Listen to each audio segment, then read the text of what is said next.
गई इंदिये सुकाये जोगे वेदे कसाय नाणेय संजम दंसन लेसा भविया सम्मत सन्नी आहारे गुणजीवा पज्यती पाना सन्नाय मग्गणा ओय उव ओगो वियकमसो विसम तुपरुवणा भणिया झाणाविय पज्जाविय जाय कुलकोडी संजुआ सव्वे गहनादियेन भणिया कमेन 24 ठाणानी.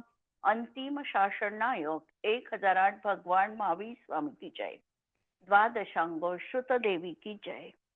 स्वाध्याय कक्ष संपेपर्यंत आपणा सर्वांना चतुर्विध आहाराचा त्याग असणार आहे. 24 ठाण चर्चा आपण बघतो आहे आणि उपयोग अधिकार आमचा सुरू आहे आणि उपयोगामध्ये आपण प्रकरण बघतो आहे की किती उपयोग असताना कोणते जीव त्याचे स्वामी आहेत. जसं मती श्रुत ज्ञान आणि अचक्षु दर्शन हे 3 उपयोग सर्व निगोदी जीवांपासून 12व्या गुणस्थान पर्यंतच्या जीवांना असणारच आहे. फक्त मती श्रुतामध्ये कुमती कुश्रुत फरक करा, परंतु हे 3 उपयोग जीवाला अनिवार्य रूपाने 12व्या गुणस्थानापर्यंत विद्यमान आहे. 12व्या गुणस्थानापर्यंत प्रत्येकाचं ज्ञान हे क्षयोपक्षमिक आहे आणि दर्शन देखील क्षयोपक्षमिक आहे. अशा तऱ्हेने कुमती कुश्रुत ज्ञानी जर आम्ही बघितले तर हे आम्हाला दिसतात एकेंद्रियापासून संज्ञी पंचेंद्रिय जीवांपर्यंत 4ही गतीतील जीव हे सगळे अशा तऱ्हेने राहू शकतात. सगळेच आहे असं नाही म्हणायचं, पण तरी देखील 4ही गतीतील जीव अशा प्रकारे कुमती आणि कुश्रुत ज्ञानी असू शकतात. नियम हा की ग्रैवेकाच्या समोर जे देव आहे हे मात्र नियमानी सम्यक दृष्टी असतील, त्यांना कुमती कुश्रुत ज्ञान असणार नाही. अशा तऱ्हेने आपण हे बघितलं. अवधी दर्शन उपयोग ज्यांना आहे त्यांची गुणस्थानं असणार आहे 3ऱ्या पासून 12व्या गुणस्थानापर्यंत आणि हे जीव नियम आणि संज्ञी पंचेंद्रिय पर्याप्तकच असणार आहे. हा थोडा आपण काल प्रश्न बघितलेला होता. आता दुसरा प्रश्न पहा. उपयोगों में सम्यक एवं मिथ्यापने का विभाजन किस प्रकार करना चाहिए.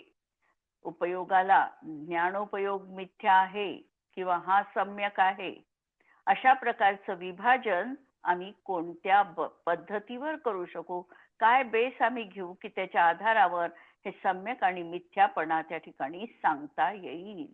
पहिल्यांदा तर प्रश्न, उपयोगामधले 4 दर्शनोपयोग आहे, याला सम्यक किंवा मिथ्यापणा लावता येत नाही.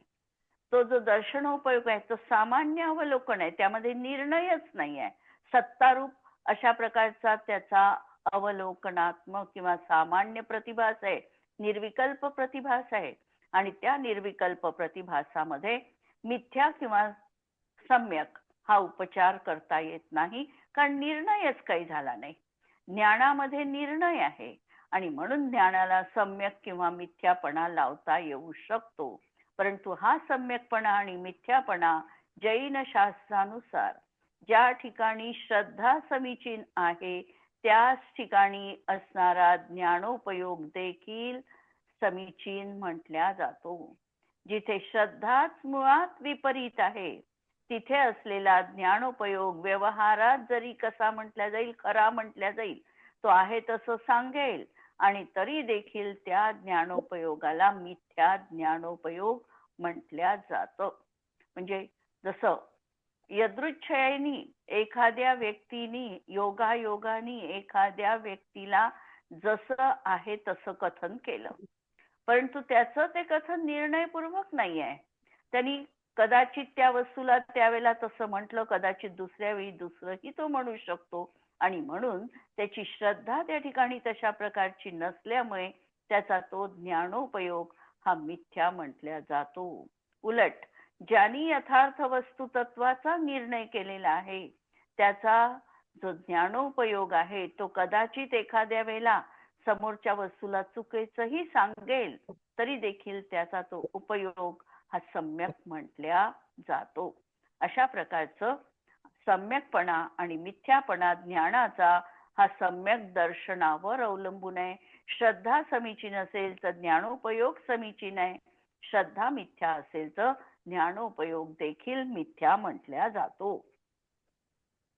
तर विभाजन करताना कुमती, कुश्रुत आणि कुअवधी हे कसे आहे?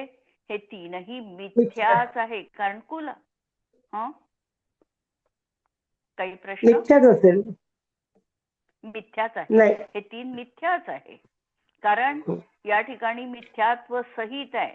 पहिल्या गुणस्थानातली ही प्रक्रिया आहे आणि म्हणून त्या ठिकाणी त्या ज्ञानाला मिथ्याच म्हटलं आहे. आता मतिश्रुत आणि अवधी ज्ञान म्हणजे सुमती, सुश्रुत आणि सुअवधी ज्ञान हे कसे आहे? सम्यक. सम्यकच आहे. सम्यक असेल. पण कारण काय? कारण त्याच्यावर श्रद्धा समीचीन आहे. आता तुम्ही जसं सांगितलं म्हणजे सम्यक दर्शनाची त्याला प्राप्ती झाली आहे. सम्यक दर्शनाची प्राप्ती झाली आहे आणि म्हणून त्याचा तो ज्ञानोपयोग समीचीन आहे. नंतर मनपर्यय ज्ञान आणि केवल ज्ञान याच्यामध्ये हे ज्ञानोपयोग सम्यकच असतात, त्याच्याशिवाय ते होतच नाही. आणि चक्षु आणि अचक्षु दर्शनामध्ये त्या ठिकाणी सम्यक मिथ्यापणा लावायचा प्रश्न येतच नाही, कारण त्या ठिकाणी सम्यक मिथ्यापणा असा विभाजन नाही. नोट खालची पहा. मति श्रुत अवधि ज्ञानोपयोग जब सम्यक्त्व के साथ नहीं रहते तो मिथ्या रूप एवं सम्यक्त्व के साथ रहने पर सम्यक रूप होते हैं. अवधि ज्ञानोपयोग अवधि दर्शनोपयोग के साथ एवं केवल दर्शनोपयोग केवल ज्ञानोपयोग के साथ पाया जाता है, इसीलिए उन्हें सम्यक माना जा सकता है. लेकिन ऐसी विवक्षा मेरे पढ़ने में नहीं आती. कारण अवधि ज्ञान म्हटल्यानंतर किंवा मनपर्यय आणि केवल ज्ञान म्हटल्यानंतर निश्चितपणे तो सम्यकच असणार आहे. त्या ठिकाणी हे सम्यक आहे किंवा विपरीत आहे असं म्हणू शकत नाही. कारण तत्वार्थ सूत्रामध्ये देखील तत्प्रमाणे 5 ज्ञानप्रमाण आहे हे सांगून पहिल्यांदा खऱ्या ज्ञानाची विवक्षा सांगितली आणि हे मतिश्रुतावधयो विपर्यश्च हे म्हणून मिथ्या ज्ञानाची देखील त्या ठिकाणी वाच्यता केली आहे, सुतोवाच केलेला आहे. पहिल्यांदा तर सम्यक ज्ञानाचे त्या ठिकाणी तत्प्रमाण आहे हे सांगितलं आणि नंतर मतिश्रुतावधयो विपर्यश्च हे सूत्र ठेवून मतिश्रुत ज्ञान आणि अवधी ज्ञान विपरीतही असू शकतं हे त्या ठिकाणी प्रतिपादन केलं. मनपर्यय ज्ञानाबद्दल आणि केवल ज्ञानाबद्दल अशा प्रकारे सांगण्याची गरज नाही, कारण मनपर्यय ज्ञान हे मुनींनाच होते आणि केवल ज्ञान तर पूर्णतः कर्माचा क्षय झाल्यावर होतं, त्यामुळे ते समीचीनच आहे. उपयोगों के कितने स्थानों में एक ही गती होती है. उपयोगाच्या 7 स्थानांमध्ये एकच गती. पहिल्यांदा सांगितलं केवल ज्ञानोपयोग आणि केवल दर्शनोपयोग एकच गती, एकच मनुष्य गती. कोणती राहील? मनुष्य गती. मनुष्य गती, कुमती, कुश्रुत आणि अचक्षु दर्शन तीनचं कॉम्बिनेशन तिर्यंच गती. हे असे हे तिर्यंच गतीतील जीवांनाच राहणार आहे. कारण चक्षुदर्शन नाही म्हणजे हे जीव कोणते घेतले? 3 इंद्रियापर्यंतचे जीव झाले आणि म्हणून त्यांची तिर्यंच गतीच राहणार आहे. नंतर 2 ज्ञानोपयोग आणि 2 दर्शनोपयोग, कुमती, कुश्रुत आणि चक्षु अचक्षु दर्शन हे पण तिर्यंच गतीतच असेल. हे पण तिर्यंच गतीतील जीवांना राहील. नंतर 7 ज्ञानोपयोग आणि 3 दर्शनोपयोग, 4 ज्ञानोपयोग आणि 3 दर्शनोपयोग मनुष्य गतीतील जीवांना राहील. 5ही ज्ञानोपयोग आणि 4 दर्शनोपयोग पूर्ण घेतले या ठिकाणी, हे पण मनुष्य गतीतील जीवांना. 7 आणि 3 ज्ञानोपयोग, 7 आणि 3 दर्शनोपयोग, हे पण मनुष्य गतीतील. आणि 8 ज्ञानोपयोग आणि 4 दर्शनोपयोग हे देखील मनुष्य गतीतच राहतील. 7 उपयोग वालों के कितने योग हो सकते हैं. 7 उपयोग असेल तर त्यांना योग किती होईल. 7 उपयोग असेल तर कोणते राहील. पहिल्यांदा तर ते ठरवा. वर आला आहे 4 ज्ञानोपयोग आणि 3 दर्शनोपयोग, असे 7 उपयोग आहे. त्यावेळेला योग किती राहतील. 4 मनाचे, 4 वचनाचे आणि एकच कायोग राहील, औदारिक कायोग. हा, का बरं. मनुष्य गतीमध्ये आणि त्याच्यात मरण पण नाही, फक्त एकच राहील. हा, या ठिकाणी विवक्षा ही सांगायची की मरण नाही आहे. मनपर्याय ज्ञान आम्ही बघतो आहे आणि म्हणून मरण नाही या अपेक्षेने त्या ठिकाणी एकच कायोग पाहिला. ये योग 6 से 12वें गुणस्थान वर्ती मुनिराज के होते हैं और इनके 4 ज्ञानोपयोग तथा 3 दर्शनोपयोग होते हैं. कितने उपयोग वालों के सभी योग हो सकते हैं. सगळे योग 15च्या 15 कोणत्या उपयोग वाल्याला होईल हाही पाहिला आहे आपण प्रश्न. 15 योग असणारे आणि मतिश्रुत, अवधी, ज्ञानोपयोग आणि चक्षु, अचक्षु आणि अर्षी दर्शनोपयोग, या 6 योगांमध्ये पूर्णच्या पूर्ण 15 योग पण राहतील. कारण मतिश्रुत अवधी ज्ञानामध्ये जीवाचं मरण पण होऊ शकतं आणि म्हणून त्या ठिकाणी कारमाण काय योग बनू शकतो. नंतर तो जीव देव पर्याय पण धारण करू शकतो, म्हणून वैक्रियक मिश्र बनू शकतो. आणि अवधी ज्ञान असताना जीव मनुष्य पर्याय पण धारण करू शकतो, म्हणून औदारिक आणि औदारिक मिश्र हे देखील काय योग राहतील. आणि राहिला प्रश्न आहारक काय योग वाल्याचा, तर आहारक काय योग देखील 6व्या गुणस्थानात त्या मुनींना राहू शकेल.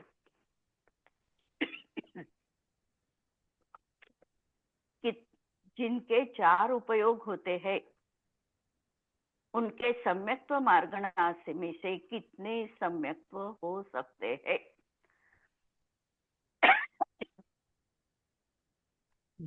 ज्याला 4 उपयोग आहे,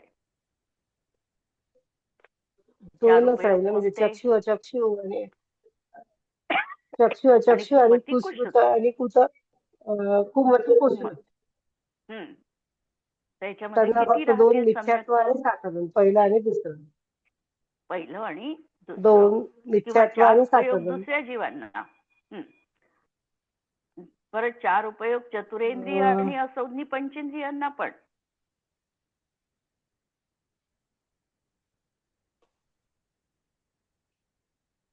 चतुरेंद्रिय जीवांना पण राहील ना 4 उपयोग.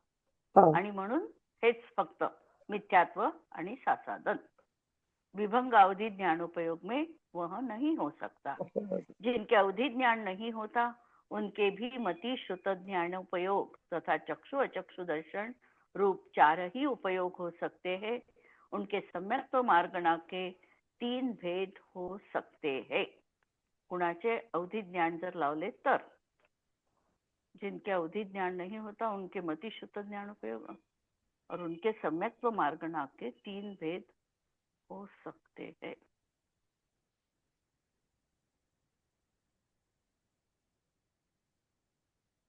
मिश्र म्हणजे 3ऱ्या गुणस्थानात जाऊ शकेल का तो. हा, 3रं गुणस्थान घेतलं म्हणून 3 घेतले. मतिश्रुत ज्ञान घेतलं म्हणजे सुमती सुश्रुत घेतलं आणि म्हणून 3रं गुणस्थान लावलं, म्हणून त्यांचे 3 भेद होऊ शकतील. नंतरचा प्रश्न, कौन कौन से उपयोग आहारक और अनाहारक दोनों अवस्था में होते हैं. कोणते उपयोग आहारक अवस्थेत आहे आणि अनाहारक अवस्थेमध्ये पण आहे.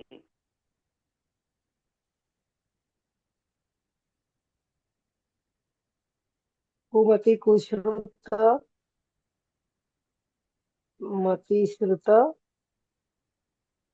हम्म, अवधी ज्ञानात पण असू शकेल, हम्म, केवळ ज्ञानात हम्म, पण असते. आणि हम्म. चार दर्शन आहे मग हे सगळं. चार अवधी दर्शनामध्ये दर्शन आता असल्यामुळे आपलं अवधी ज्ञान असल्यामुळे अवधी दर्शन पण नाही, आता हे घटित कसं करायचं हे पहा, की केवळ आता ज्ञान केवळ दर्शन पण नाही. एखाद्या हा. जीवाचं कुमती आणि कुश्रुत ज्ञान आहे. या जीवाचं मरण होणार आहे, होऊ शकणार आहे. तर होऊ शकणार आहे तर त्याची अनारक अवस्था बनू शकते पहिलं. नंतर आता ज्याला सुमती सुश्रुत आहे त्याचं गुणस्थान आहे चौथं. त्या चौथ्या गुणस्थानात देखील जीवाचं मरण संभवनीय आहे आणि म्हणून त्याची आहारक आणि अनाहारक दोन्ही हा. अवस्था बनू शकतात. विग्रह गतीत त्यांनी मोडे घेतले तर अनाहारक अवस्था त्याची होऊ शकते. आता तिसरा अवधी ज्ञानोपयोग आहे. अवधी ज्ञानोपयोग असताना त्या ठिकाणी अवधी ज्ञान याचा अर्थ विभंगावधी नाही, सुअवधी ज्ञान. सुअवधी ज्ञान असताना त्या अवधी ज्ञानातही ज्या जीवाचं मरण होईल त्याला अनाहारक अवस्थेमध्ये अवधी ज्ञानोपयोग असू शकतो. त्यामुळे त्याही ठिकाणी अशा प्रकारची आहारक आणि अनाहारक अवस्था बसेल. ठीक आहे.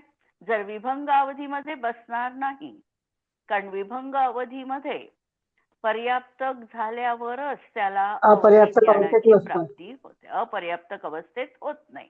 म्हणून त्या ठिकाणी विभंग अवधी न लावता सुअवधी ज्ञान लावायचं. आणि केवळ ज्ञानोपयोगामध्ये ज्या वेळेला तो केवली समुद्घात करतो त्यावेळेला 3 समय पर्यंत, कोणते 3 समय? प्रतर, केवली लोकपुरण, समुद्घातातले कोणते 3 समय? लोकपुरण आणि प्रतर. प्रतरचे 2 आणि लोकपुरणचा 1 असे 3 समय पर्यंत तो जीव अनाहारक असतो. आणि चक्षुदर्शन, अचक्षुदर्शन, अवधी दर्शन, केवल दर्शनात तशाच प्रकारचं घटित करायचं. कारण ज्या वेळेला कुमती कुश्रुत आहे त्यावेळेला चक्षु अचक्षु दर्शन असेल. अवधी दर्शन लावत असताना, अवधी ज्ञान लावत असताना अवधी दर्शन पण लावावं लागेल आणि केवल ज्ञानीला केवल दर्शन लागतं. अशा रीतीने समुद्घातात केवल दर्शनासोबत 3 समयाची अनारक अवस्था बनते. आणि मनपर्यय ज्ञानी तथा कुअवधी ज्ञान को छोडकर, कारण मनपर्यय ज्ञानींचं मरण जरी आम्ही बोलताना बोलत असलो की मुनींचं निर्माण झालं, आम्ही 7वं गुणस्थान त्या ठिकाणी मांडलं, तरीही ज्या वेळेला नवीन आयुचा उदय सुरू झाला त्यावेळेला गुणस्थान असणार आहे 4थं.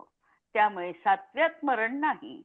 त्यामुळे त्या ठिकाणी मनपर्यय ज्ञानी किंवा कुअवधी ज्ञानी असेल तर मरण आहे, पण त्या अपूर्ण अवस्थेमध्ये, अपर्याप्तक अवस्थेमध्ये त्याला अवधी ज्ञान असत नाही. त्यामुळे हे सोडून शेष उपयोग आहारक और अनाहारक दोनों अवस्था में होते हैं.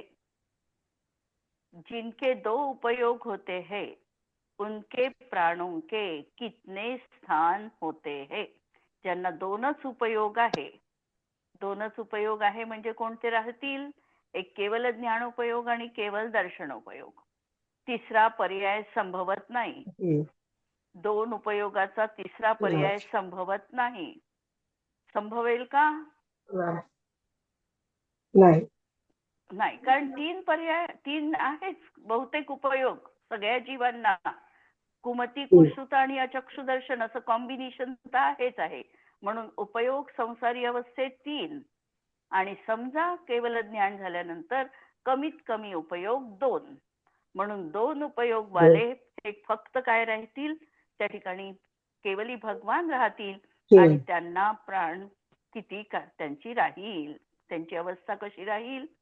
1 ते 4, 1, 2, 3, 4. 2 असेल, 3 असेल आणि 4 असेल. 4 असेल. 4 असेल तर कधी? अर्यंत 4 अवस्थेमध्ये. प्राण असेल तर अर्यंत अरहंत अवस्थेत. अवस्थेमध्ये. कोणते 4 प्राण राहील?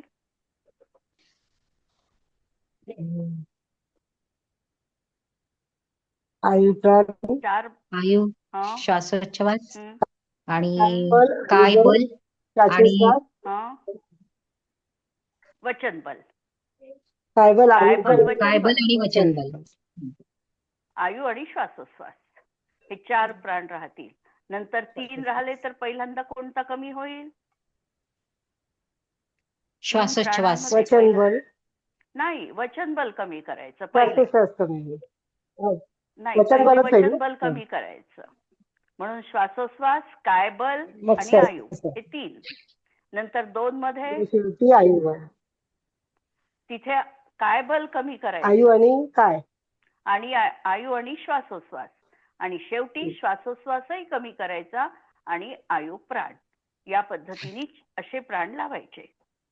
म्हणजे 4 मध्ये वचन बल, काय बल, आयु, श्वासोश्वास. नंतर वचन बल कमी करायचं प्रथमतः, काय बल, आयु, श्वासोश्वास 3 मध्ये. नंतर काय बल कमी करून आयु आणि श्वासोश्वास, आणि 1 मध्ये 14व्या गुणस्थानात आयु प्राण. अशा रीतीने त्यांच्या प्राणांची चर्चा होईल. कितने उपयोग में 3 प्राण हो सकते हैं? किती उपयोगामध्ये 3 प्राण होतील? आता एका कुमती, प्राणाची 3 कुश्रुत प्राणांची आणि कुमती, कुश्रुत, अचक्षुदर्शन. अचक्षुदर्शन याच्यामध्ये 3 प्राण राहतील. कोणत्या अवस्थेत? एक अपर्याप्त एकेंद्रिय, एकेंद्रिय जीवांना. एकेंद्रिय जीव. एकेंद्रिय जीवांना निवृत्त निवृत्त अपर्याप्तक अपर्याप्तक अवस्थेमध्ये. निवृत्त अपर्याप्तक अवस्थेमध्ये. कारण जोपर्यंत श्वासोश्वास प्राण पूर्ण होत नाही तोपर्यंत श्वासोश्वास सुरू होत नाही, म्हणून तो प्राण कमी करायचा. म्हणून कोणता राहतील? आहार म्हणजे इंद्रिय प्राण 1. नंतर 3 प्राण कोणते? इंद्रिय प्राण म्हणजे स्पर्शनेंद्रिय 1, आयु प्राण 2, आणि 3 काय बल. आणि नंतर 4 प्राण राहिले तर श्वासोश्वास सुरू झाला. असे एकेंद्रियाचे 4 प्राण. आणि 3 प्राणाची चर्चा आता आपण केवली भगवंतांची बघितलीच. त्यांना वचन बलाचा निरोध झाला की 3 प्राण त्यांना राहतील. ऐसे कौन से उपयोग है जिनमें केवल योग संबंधी आश्रव के प्रत्यय होते हैं? असा कोणता उपयोग आहे की ज्या ठिकाणी आता आश्रवाचे सगळे प्रत्यय गेले, फक्त योगाचा उरलेला आहे? केवल ज्ञानोपयोग आणि केवल केवल दर्शनोपयोग. ज्ञान आणि केवल दर्शनोपयोगात किती राहतील योगाचे प्रत्यय त्यांना?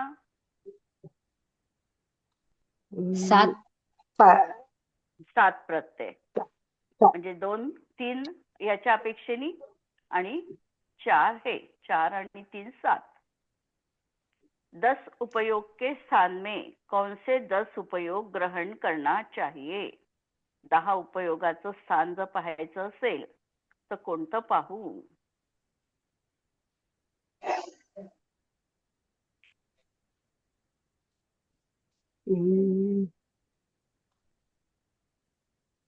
दर्शनोपयोग मॅक्झिमम क्षमिकाला किती राहतील? 3. बाकीचे ज्ञानोपयोग 10 पाहायचे, 3 गेले 7 ज्ञानोपयोग. म्हणजे 7 ज्ञानोपयोग आणि 3 दर्शनोपयोग. क्षायोपक्षमिक मधले हे 7 आणि 3. आणि जर क्षायिका मधले पाहिले तर केवल ज्ञान आणि केवल दर्शन 2च. म्हणून 7 ज्ञानोपयोगाचं एक स्थान, नाही 10 उपयोगाचं स्थान 7 ज्ञानोपयोग आणि 3 दर्शनोपयोग. तथा केवल ज्ञानी और केवल दर्शन के बिना ये उपयोग 4 योग पुरुषवेद, हास्यादि, छहनोकषाय आदि मार्गणा के उक्त भेदों में पाए जाते हैं. आता हे आपल्याला 10 उपयोग लावायचे आहे. हे 4 योगामध्ये लावता येतात.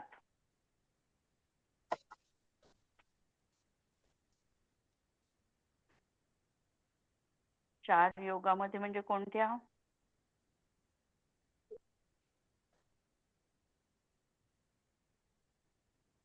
पुरुषवेद, हास्यादि, 6 नोकषाय आणि आदि मार्गणा के उत्तर भेदों में पाए जाते हैं. या मार्गणांमध्ये हे भेद पाहायला चार योग मध्ये कोणते लावाल? असत्य मनोयोग, उभय मनोयोग, असत्य मनोयोग आणि उभय वचन योग. हे हा, पुढे आलेले आहे, ते पुढे चार. पुढे दिलेले हा, आहेत ते त्यांनी. पुढे आलेले आहे, त्यांनी दिलेले आहे पुढे, आणि त्याच्यातच हे लागतात. म्हणजे असत्य आणि उभयला मध्ये लावायचे, कारण सत्य आणि अनुभय मध्ये मग केवळ ज्ञानाचा विषय येतो.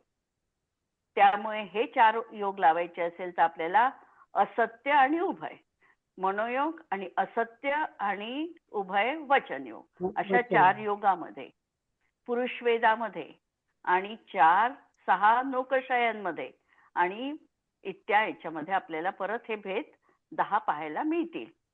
अथवा 6 ज्ञानोपयोग आणि 4 दर्शनोपयोग, मनपर्य ज्ञान तथा विभंग ज्ञानोपयोग के बिना 10 उपयोग औदारिक मिश्र कारमान का योग तथा अनारक अवस्था में पाए जाते हैं. 6 ज्ञानोपयोग लावले आणि 4 दर्शनोपयोग, केवळ दर्शनोपयोग लावून त्या ठिकाणी मनपर्य आणि विभंग ज्ञान काढून केवळ ज्ञानामध्ये आणि केवळ दर्शनामध्ये अशा रीतीने त्यांनी 10 उपयोग लावलेले आहे. हे प्रकरण आलंय लक्षात की या ठिकाणी आता 10 उपयोग दुसऱ्या पद्धतीने लावताना मनपर्य ज्ञान आणि विभंग ज्ञान हे 2 कमी करायचे, 6 ज्ञानोपयोग लावायचे, म्हणजे कुमती, कुश्रुत, कुअवधी आणि परत सुमती, सुश्रुत, सुअवधी आणि केवळ, आणि 4 दर्शनोपयोग.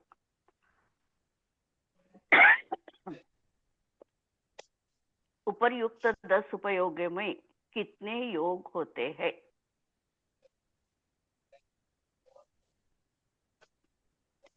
10 उपयोगामध्ये योग कोणते लावाल?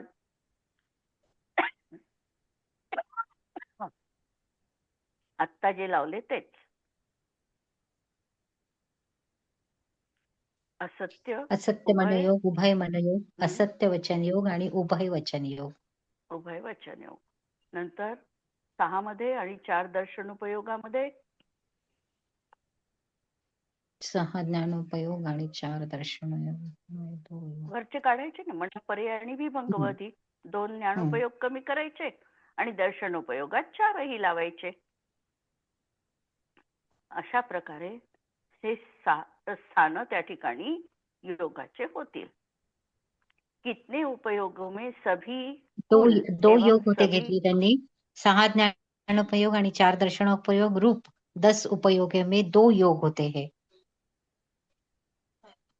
2 योग कोणचे घ्यायचे मग आता? औदारिक आणि कारमान घेतला त्यांनी इथे. औदारिक मिश्र आणि कारमान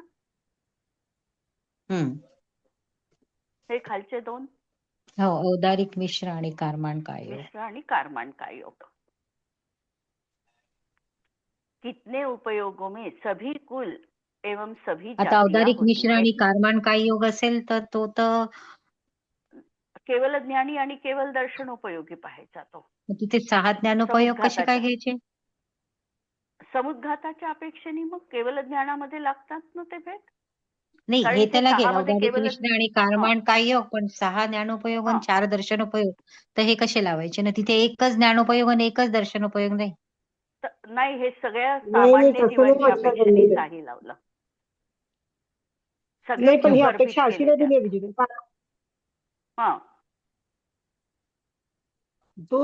दोन योगात हे 6, या 6 ज्ञानोपयोगात 2 योग असतात असं म्हटलंय. औदारिक मिश्र आणि कारमान. वाक्य हे पहा, 6 ज्ञानोपयोग आणि 4 दर्शनोपयोग रूप 10 उपयोगों में 2 योग होते हैं. म्हणजे या 10 उपयोगात 2 उपयोग होतात, औदारिक मिश्र आणि कारमान असं म्हणणं. नाही, असं नाही लावायचं. हे त्यांनी सामान्य कथन घेतलं. 6 ज्ञानोपयोगामध्ये त्यांनी सगळे वेगळे न करता कुमती, कुश्रुत, कुअवधी, सुमती, सुश्रुत नाही, अवधी काढून टाकायचं आणि केवळ ज्ञान लावायचं. कुमती, कुश्रुत, नंतर सुमती, सुश्रुत, सुअवधी, मनपर्यय आणि केवळ असे. नाही, सॉरी, मनपर्यय पण काढलं. मंडपपर्याय आणि विभंग अवधी विभंग अवधी काढून नाही पाहिजे. हे काढून 6 ज्ञानोपयोग घ्यायचे आणि 4 दर्शनोपयोग घ्यायचे. 4 दर्शनोपयोगामध्ये केवळ दर्शनोपयोगही घ्यायचं. याच्यामध्ये अशा 10 उपयोगांना लावता येऊ शकतं. आणि मागून जेव्हा समुद्घाताच्या वेळेला पाहू त्यावेळेला औदारिक मिश्र आणि कारमाण कायोग असा लावायचा.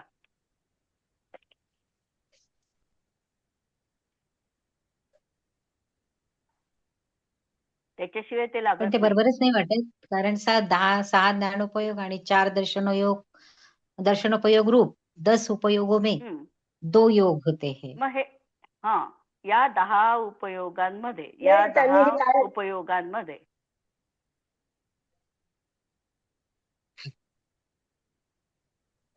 प्रश्न कसा है, उपर्युक्त 10 उपयोगों में कितने योग होते हैं. तर हे 6 योग त्याच्यात असतात. या 10 उपयोगांमध्ये मग नाही, मग आता ही विवक्षा अशी लावायची या ठिकाणी 5 ज्ञानोपयोगाची अपेक्षा मरणाच्या अपेक्षेने लावायची आणि 3 दर्शनाची. त्यावेळेला औदारिक मिश्र आणि कारमाणच कायोग राहील. आणि केवळ समुद्घातच्या अपेक्षेने जेव्हा लावू तेव्हा परत औदारिक मिश्र आणि कारमाण ही त्या नंतर लावायची ती अवस्था 8 समयामधल्या समयांमध्ये. तरी ते थोडस कन्फ्युजिंगच आहे, एकदम क्लिअर नाही आहे ते प्रकरण. बसत नाहीये थोडं कन्फ्युजिंग आहे. ते बरोबर बसत नाहीये तिथे एकदम. पुढे आलं तर पाहू. एक घेऊन घेऊ प्रश्न. कितने उपयोगों में सभी कुल एवं सभी जातियां होती है. 3 उपयोगांमध्ये सर्व कुल आणि सर्व जाती येऊन जातात. कुमती, कुश्रुत आणि अचक्षु दर्शन. कारण हे 3 उपयोग कसे आहे, सर्व संसारी जीवांना आहे. त्यामुळे या जीवांमध्ये सगळ्याच्या सगळ्या कुल आणि जाती गर्भित होतीलच. असा 12व्या गुणस्थानापर्यंतचा एकही जीव सुटत नाही की त्याला हे 3 उपयोग असत नाही. कुमती कुश्रुत जरी नाही राहिला तरी सुमती सुश्रुत राहतो. त्याच्यामुळे ह्याच्यामध्ये सगळ्या जाती आणि सगळे कुल त्या ठिकाणी गर्भित होतात. पण यांनी खालचेच 3 घेतले, कुमती, कुश्रुत आणि अचक्षु दर्शन. सुमती सुश्रुतामध्ये सगळे कुल आणि जाती घेतले नाही. याचं कारण ते संज्ञी पंचेंद्रिय जीवांनाच होणार आहे. आणि म्हणून हे सगळे तिर्यंच गतीतील जीव घेतले आणि ते अशा प्रकारचे घेतले, सगळ्या कुलमध्ये आणि जातीमध्ये येणारे. उद्याला पाहू पुढचं प्रकरण. जिनवाणी के ज्ञान ते सूझे लोकालोक, सो जिनवाणी मस्तक नमो सदा देत हूँ घोक. नमो अरिहंताणम नमो सिद्धाणम नमो आयर्यणम नमो वज्रायणम नमो लोरे संवसाहुनम. सर्वांना जय जिनेंद्र.